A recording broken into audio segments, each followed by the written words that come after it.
Let me ask you a question. What's your name again, bro? Rico, Marquise, Mr.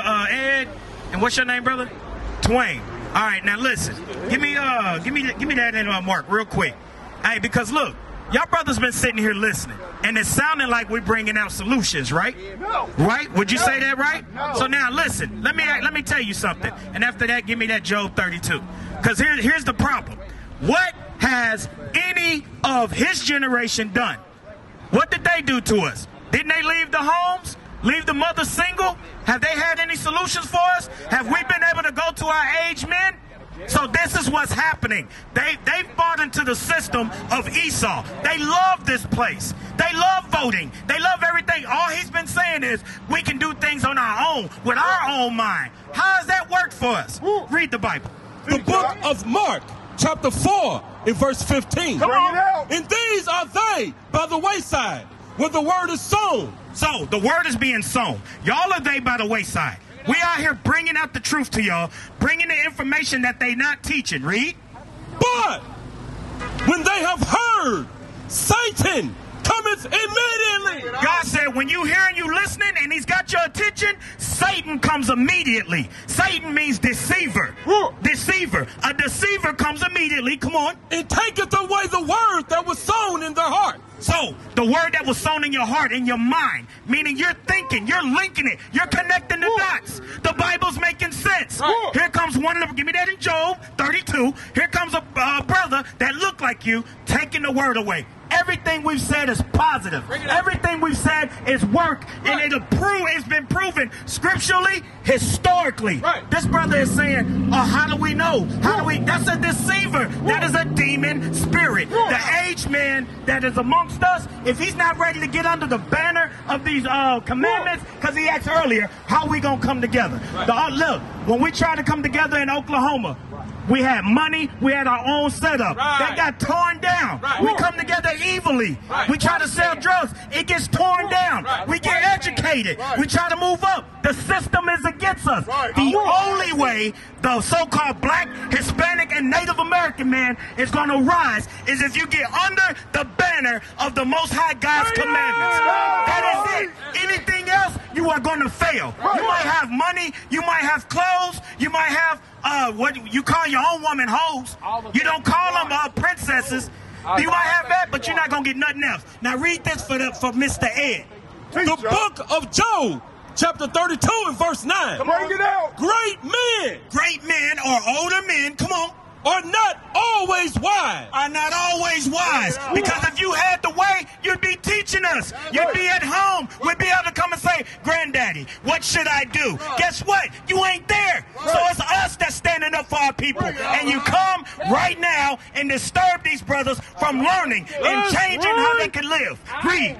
Neither do the aged understand judgment. Hey, neither do the aged understand judgments. Older men. I see you, Esau. We don't need your thumbs up. We dealing with our people. Worry about yours. Read on. Therefore, I said, hearken to me. I also will show mine opinion. So that's why God said, hearken unto me. I'll show you my opinion. I'll show you my opinion. Now, give me that in, give me Isaiah 14:40. Because if you got questions, you know what? Hold on. Give me that. Hold that foot. Give me that. Ecclesiastes, what is it, 6? Hold that foot when you come into the house of the Lord. 5 and 1. Give me that real quick. Because if you got questions, sir, look, we respect you and we love you. But anything, hey, well, guess what? If you're not about God's commandments and you're spewing anything else other than that, we're not going to listen to you. You're absolutely right. Give me that, and then I'm going to stop dealing with him because that's what he's trying to do right there. Because my brother had a question. Rico, you had a question, and I'm going to answer that for you. No. 5 and 1? Yeah, 5 and 1. Yeah. Read that. The book of Ecclesiastes, chapter 5 and verse 1. So you got questions, right, Mr. Ed? Read. Yes.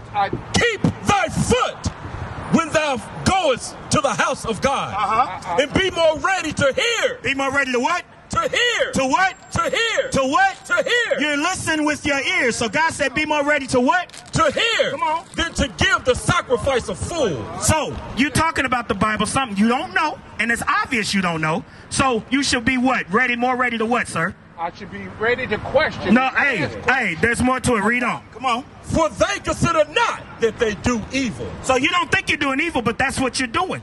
You're doing evil right now. So if you've got questions, you should listen. And like, give me John 14:15. Okay, read that. Be not rash with thy mouth.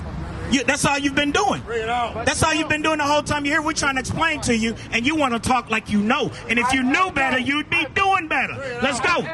And let not thine heart be hasty to utter anything before God. So, give me John 14:15. He said he loves God, he loves the commandments. So this is an easy one. This is New Testament. Right. This is New Testament, because I heard you speak earlier too and said religion is paganism. This ain't religion.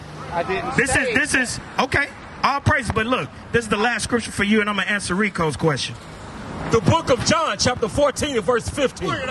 If you love me. So God said, look, if you love me, if you say you love God and you love him, come on. If you love me, come on, keep my commandments. That's it. God said keep his commandments. So we out here teaching our brothers. Part of the commandments is to be more ready to listen. You don't study this Bible, sir. You don't know it in and out. You don't have the answers. You feel like you do, but you don't, and you can't prove it. You haven't proven it. You have no Bible on you to show. You don't know any scriptures. You're not keeping the commandments. No fringes. Shave face. You can't teach it. You're being proved a liar right now. So all you have to do is listen.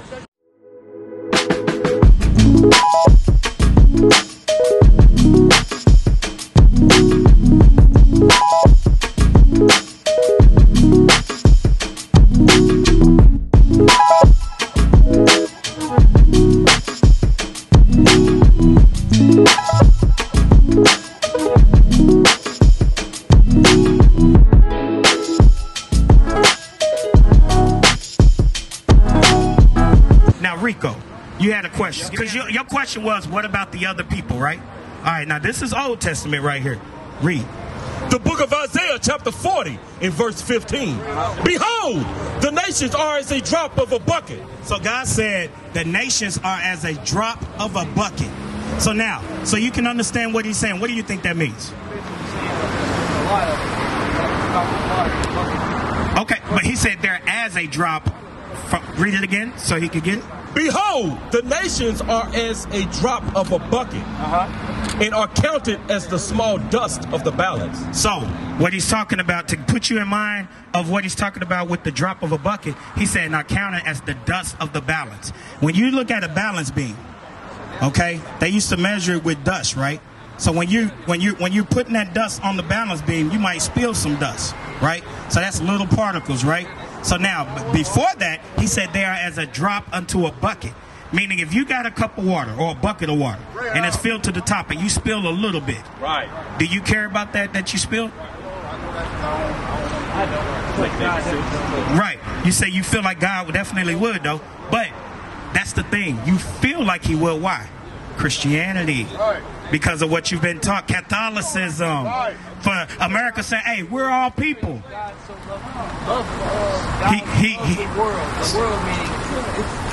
So hold on. Hey, somebody Google me the definition of world. That's the thing about reading comprehension. You've been in America all your life, right? So you've learned every year. You take a composite test every year. There's 3 parts to that test. There's math, there's usually science, and civilization, world civ and stuff, and then there's English or language. And a part of that English and language is reading comprehension, understanding what you read. So now, when you do that, you have to understand words are used in context, right? And the same word could have a different meaning, right? You got that? Yes, the definition of world. So now, yep, you can do that. Yep, you can do that. Yes. So this is the, so look, this is the first definition of world is a division or generation of the inhabitants of the earth, distinguished by living together at the same place or at the same time. Right. That's what you just said. It's the world. But now, this is the second definition. A distinctive class of persons or their sphere of interest or activity, meaning academic world, sports world, sea world. Guess what? The Bible be saying the world of Israel, the Israelites. That's a world. So now you have to understand the context of what the Bible is written in. Thank you, officer. You at that? Now listen to this real quick. The book of John, chapter 3 and verse 16. For God so loved the world. It says, so God so loved the world, right? Right, you hear that? So that you're thinking, hey, God loves the whole world. So now listen to this. The book of 1 John, chapter 2 and verse 15. Love not the world. Wait a minute. That's two different things now, right? So now we have to put it in context. Now we have to get the understanding. Yep. Now we have to get the understanding, right? So now, before you get that, give me no, go ahead, get that. The book of Isaiah, chapter 45 and verse 17. But Israel shall be saved in the Lord. So he said Israel. He's talking about the nation of Israel. He said Israel shall be saved in the Lord. Come on. With an everlasting salvation. With an everlasting salvation. Come on. Ye shall not be ashamed, nor confounded. World without end. Why is he saying world without end there? Who is he calling the world without end? Remember, reading comprehension, words and context. John 18 and 20. But Israel. It is. Read it again. But Israel shall be saved in the Lord with an everlasting salvation. You shall not be ashamed nor confounded. World without end. Proverbs 4 and 8. So right there, like you said, that's a different context, right? So now you can't. What you just said, when Isaiah said the nations are as a drop into the bucket unto the Lord, that's God saying that. We used to scream black power while Heron was pushed. But at the end of the day, nothing's in vain. IUIC has been given a vision.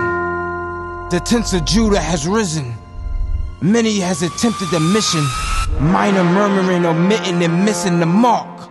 Just reading that he had the flame of fire in his eyes gave us the spark. We on Paul's mission. We out on the road. Purple and gold. From Mexico, Cuba, Haiti, Ghana, Sierra Leone. 144,000 boots banging, concrete crackling. These are our men repented at heart. The scriptures is proof. IUIC, we deliver the truth.